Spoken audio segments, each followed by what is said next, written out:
and more people in Britain are openly following a pagan religion.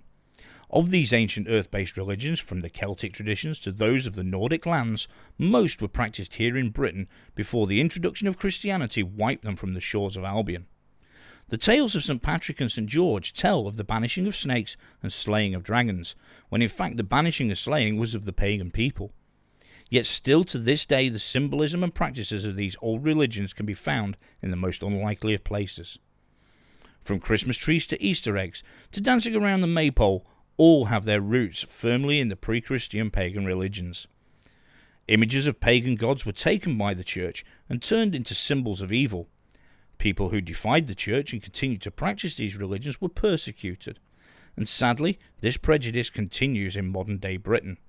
Maybe due to the lack of knowledge, maybe through fear, or maybe it can be blamed on the centuries of Christian belief that everything that is not Christian is evil. But one thing's for sure, more and more people in Britain are making their way back to these ancient pre-Christian religions. So, what does being pagan mean to you, and how has it influenced your life? I think paganism, for me, is a way of life. So therefore it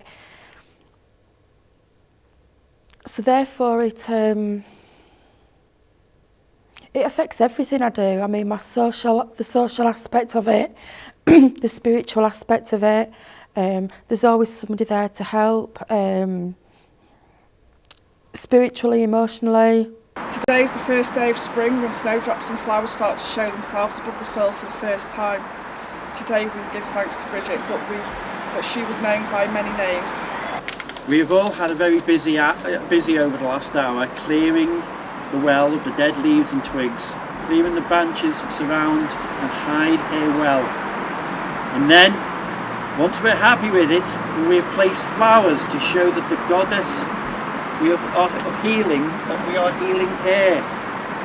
Goddess of fire, goddess of healing, goddess of spring, welcome again. I'll ask you all to take 3 deep breaths to ground us all in this task before us. Druids may chant the Arwen on the exhale, others may remain silent if they wish. May there be peace in the east.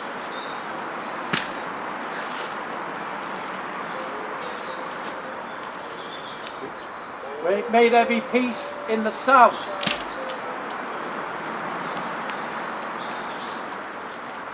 May there be peace in the west. May there be peace in the north. And may there be peace throughout the whole of Albion. I'm very eclectic, basically meaning that I don't follow one particular path. I choose the bits that feel right for me. As I said, there's no one structure in paganism or within paganism. There are paths that follow Alexandrian beliefs or Gardnerian traditions. I think I'm a little bit of everything, which is what, again, it draws me to paganism. Explain how you first came across paganism and what attracted you to it. I think what attracted me to it was nobody told you what to believe. It's not like a Christian religion where they've got a church and a hierarchy. It's very much free thinking. And you tend to go with how you feel yourself, not necessarily, or not at all, to what other people are telling you to believe. When I was younger, I used to ask a lot of questions about different religions. My family's Catholic, and whenever I asked a question, I always got the answer, because it is, or because we do, which didn't satisfy any curiosity that I had. So paganism to me, I like the free thinking aspect of it. So what has paganism brought to your life? A sense of belonging, and a sense of completeness. Bridget, goddess of smithies and hearth, the lady of singing, of poems and craft. Your time now is here as shoots burst through the ground and the ewes get their milk, the year's wheels turning round. We join now together and celebrate this time with merriment and dancing in a goblet of wine. We watch the flowers grow, hear the birds start to sing, and the ponds now defrost, say hello to the spring. So come, Bridget, come, send the cold far away, bring back the warmth and those long summer days. Blessed be. Have you or anyone you've ever known come across negativity as a result of your beliefs? I think there's always going to be negativity, unfortunately. And like anything in society, whether it's sexual preference, there's always racism, there's always going to be people that are negative. I do think though that it's becoming less of an issue than it was. What would you say to people who still hold misconceptions surrounding paganism? The fact that we all have warts on our noses and green skin, come along and find out for yourselves. That's what I would say. We come to this place at the time when it's all ice and cold, waiting for the hidden force of spring to arrive that will melt the ice and bring new life again with the first stirrings of new life. Trees and forests will answer to her call, animals and creatures will hear her whispers, and all anticipate her call as the moon waxes and the light of spring arrives once more. The snowdrops are her flowers at Imbolc, shining bright through it sweeps away the dark days of winter as we grow stronger. With the coming light we call, O great triple goddess, maiden crone, I welcome you as Bridget. Goddess of fire, I bid you awaken. Goddess of healing, I bid you waken. Goddess of spring, I bid you waken.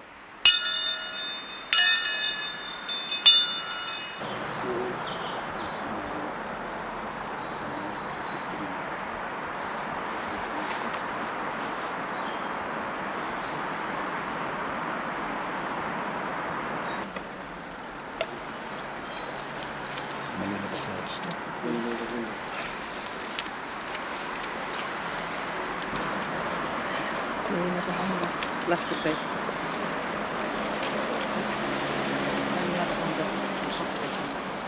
The circle be open but never broken. May the peace of the goddess be forever in your heart.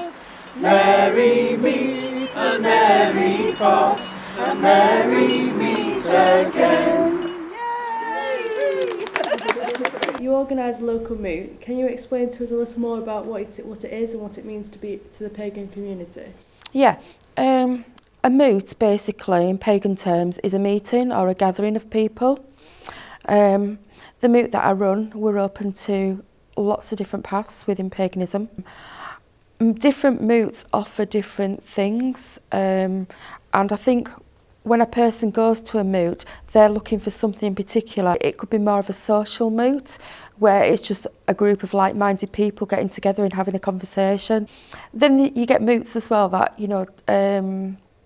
concentrate on the Sabbats, which is like the pagan festivals. What it means to come to a moot, I think, getting together with like-minded people and just being with them, it gives you the support. Our particular moot, we meet in a pub once a month, and we have speakers talking about different aspects of paganism, anything from heathenry, druidry.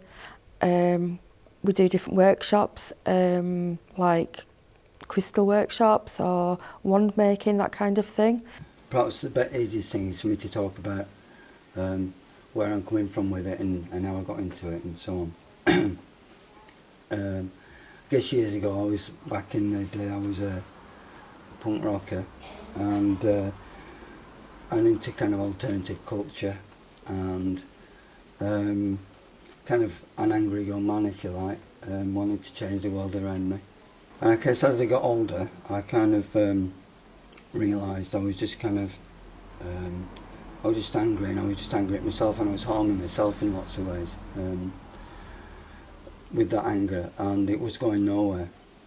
And I knew there had to be kind of something else that would give me some kind of peace inside, but also give me a sense of changing things and having a positive impact on the world around me. But I had these two kind of, you can imagine, I had these two halves of my life. One was this kind of, this angry person, the other was this kind of calm person, you know, and not being able to kind of bring the two together until I read this other guy called Brad Warner, and amazingly enough, he came from exactly the same background, and he was kind of into punk music and into kind of alternative culture, but he was also a Zen Buddhist, and he lived in America. He still does.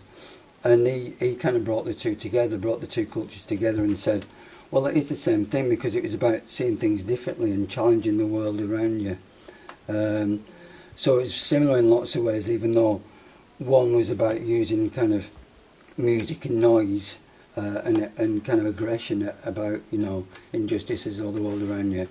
The other was about looking internally and looking at how you are yourself and your own kind of view of the world, and changing yourself. What I'm doing tonight isn't about being Buddhist or not Buddhist, it's just about using meditation to benefit yourself in lots of ways, you know.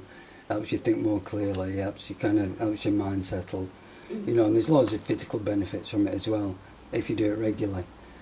The thing is doing it regularly, isn't it? If those people who've tried it before, it's okay coming to a session like this and you go back buzzing and thinking, right, yeah, I'm into that, and it's just like, yeah, well, I'll do it tomorrow, and you know, it's one of those things that's really, really difficult to keep mindful of and keep doing it each day. Over the last 10 years, there has been a massive increase in people declaring themselves as pagan. Why do you think that is?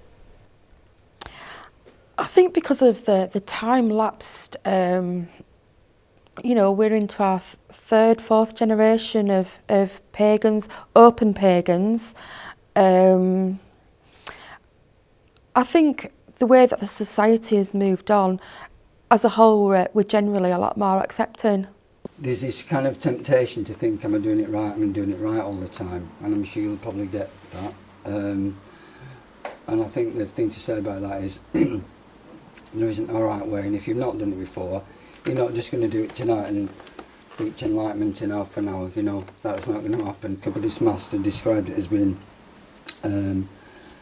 like a glass of cloudy water, if you like, or a bottle of cloudy water. If you shake a bottle of say some kind of beer with sediment in, or whatever it is, and it becomes very cloudy, and because it's moving around all the time, as our minds are moving around all the time, and as our thoughts are moving around all the time, it's unclear, yeah.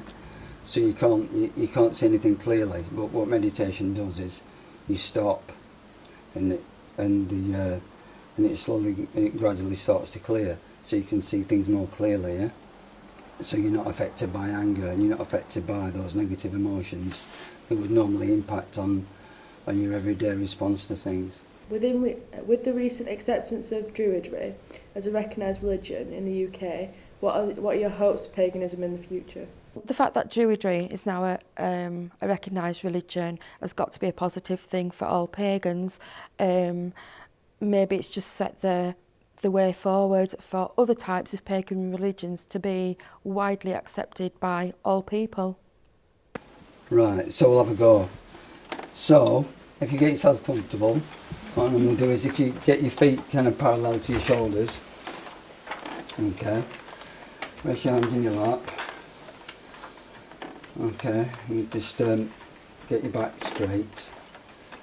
Things about getting your back straight and keeping your back straight, it's quite important, because as you start, quite often as you start to relax, you kind of go like this a bit, and you go like this, and you kind of end up down here somewhere, but by the time you finish, start off asleep, right? So try and keep your back against the back of the chair, okay? And ideally close your eyes, Or just half close your eyes and look down at the floor. Okay. Right. So just concentrate on your breathing. So the first meditation you're going to do is a breathing meditation. And just close your eyes and concentrate on your breathing through your nose.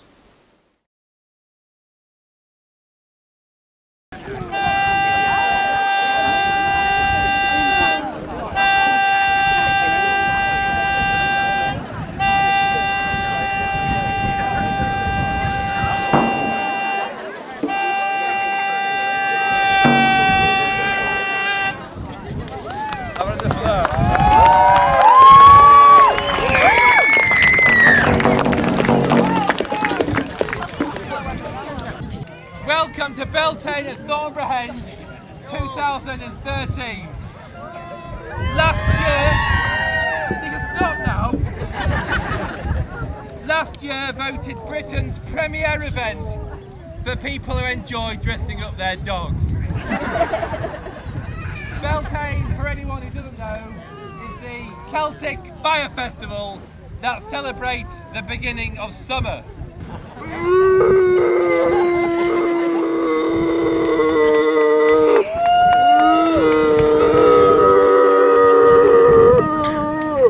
Sorry, ladies and gentlemen, sometimes during these rituals I involuntarily channel the spirit of an ancient dead cow, but I'll try not to let that affect my udders. Milking time at the farm. It's milking time at the farm. I'm a bit peckish, to be honest. Now that is good. I could do this all day. So why are you here at the festival today? To me, this is a sacred place. What surrounds us is history. We here are standing in exactly the same place that 4,000 to 6,000 years ago, people once here celebrating on this actual day. They would have been here eating, drinking, and worshipping the old gods. So here, what I am doing is just continuing this long tradition. And what does the Festival of Beltane mean to you? Beltane is life. Beltane is the fact that you've survived through the winter. It's the beginning of summer. The warmth is here. Okay, maybe not today, but we're here now, and Beltane is life. Whereas Samhain is death and the celebration of those who passed. Beltane's complete opposite. It's life, fertility, and enjoying life because you've survived another year. So today, Beltane is worshipped by pagans as that celebration of singing and dancing and having a good time.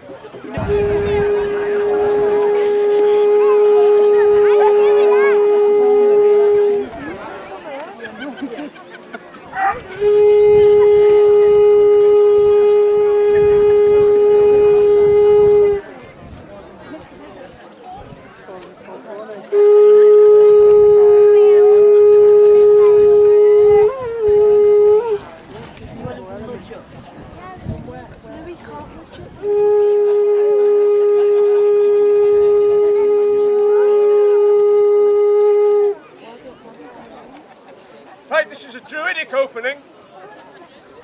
So what we do, for those of you who've been here before, is we chant the Awen 3 times. It's like a mantra. And it's just the word Hawen, which is breathed out slowly. So we're going to do that 3 times. And then we will say the oath 3 times.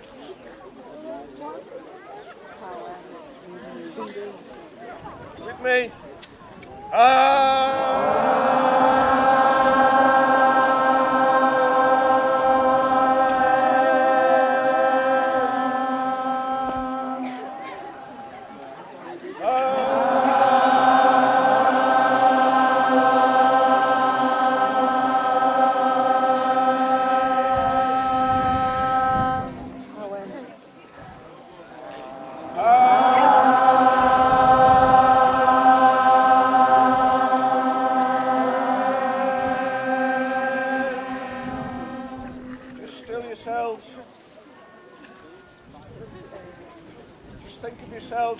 here, Thornborough Henge, connected through the sun to the soil, feeling the wind on your face, hearing the spirits of the gods of the ancestors singing in the wind.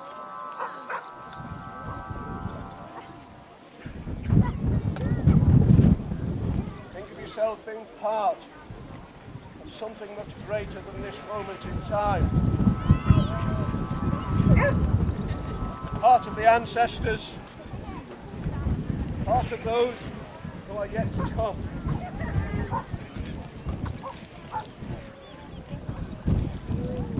Part of this gathering, a gathering of wonderful people who come here to celebrate the May, the Beltane, the sun fire.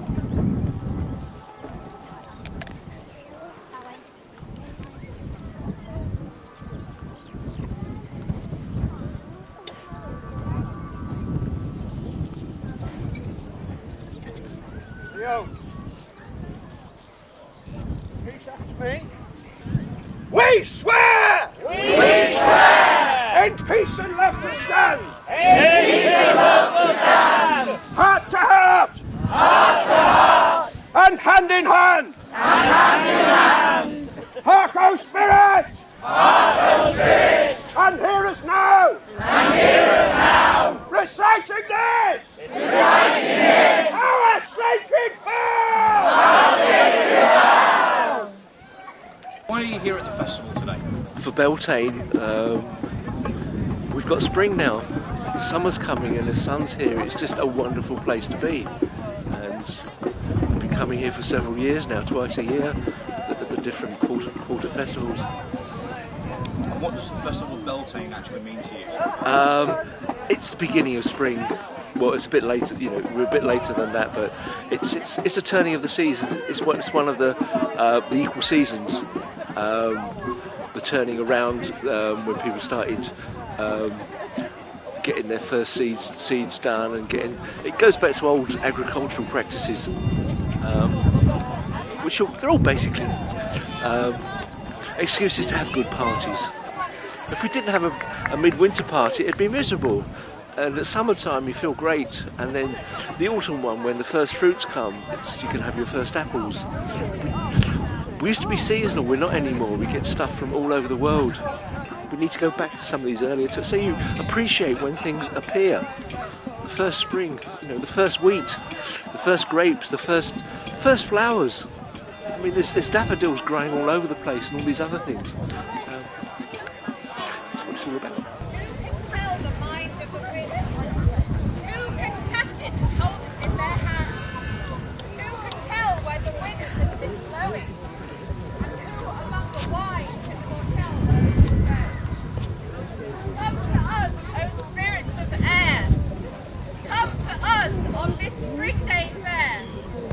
Bring to us the warm flowing breeze, stir the young spring leaves, touch us with your loud inspiration, and we sing and dance tonight in celebration. Hail and welcome! Hail and welcome! Jared. I call to the south, to the energies of fire. Lend us your power, watch over, guard, guide and protect us during these our Beltane rites. Hail and welcome! Hail to the waters of the way. Thank you for our nourishment, for the gifts from above, the dew from below. Please watch over this our Beltane rites and bless us. Hail and welcome! Hail and welcome! Hail to the watchtowers of the guardians of the north. Hail to the powers of earth. Guard and watch over our Beltane rights and lend us your strength. Hail and welcome. Light the Beltane fire! Light the Beltane fire! Light the Beltane fire! Light the Beltane fire! Light the Beltane fire!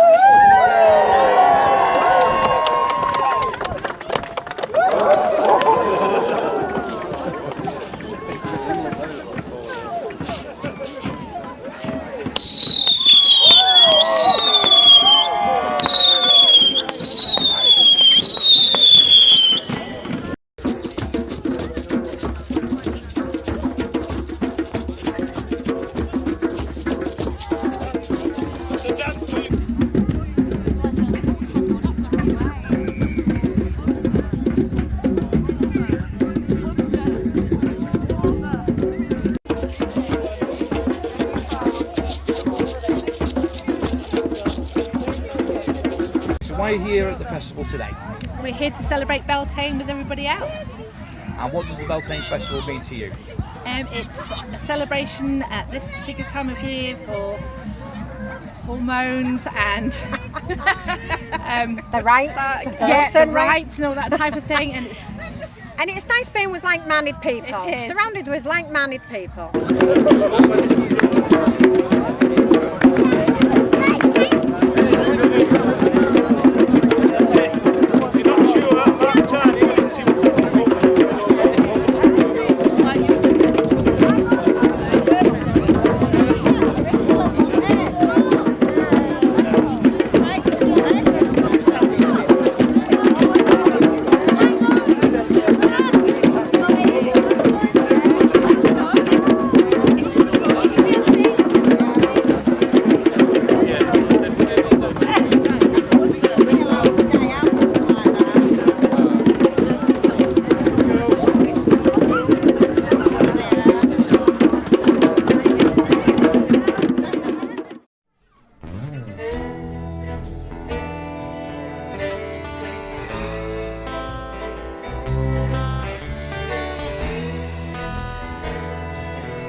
So why have you come to the festival today?